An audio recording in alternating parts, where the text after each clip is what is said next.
یونس نے ابن شہاب سے خبر دی، انہوں نے کہا میں نے ابو سلمہ بن عبد الرحمن اور سعید بن مسیب سے سنا، دونوں کہتے تھے کہ حضرت ابو ہریرہ رضی اللہ عنہ نے کہا بلا شبہ رسول اللہ صلی اللہ علیہ وآلہ وسلم نے فرمایا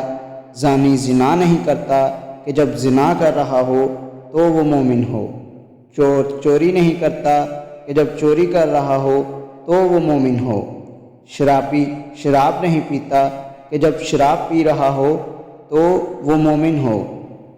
ابن شہاب نے بیان کیا کہ عبد الملک بن ابی بکر بن عبد الرحمن نے مجھے خبر دی کہ اس کے والد ابو بکر ان کے سامنے حضرت ابو ہریرہ رضی اللہ عنہ سے یہ سب باتیں روایت کرتے، پھر کہتے اور ابو ہریرہ رضی اللہ عنہ ان میں یہ باتیں بھی شامل کرتے تھے کہ کسی بڑی قدر و قیمت والی چیز کو جس کی وجہ سے لوگ لوٹنے والے کی طرف نظر اٹھا کر دیکھتے ہوں وہ نہیں لوٹتا کہ جب لوٹ رہا ہو تو وہ مومن ہو۔ صحیح مسلم حدیث نمبر 202۔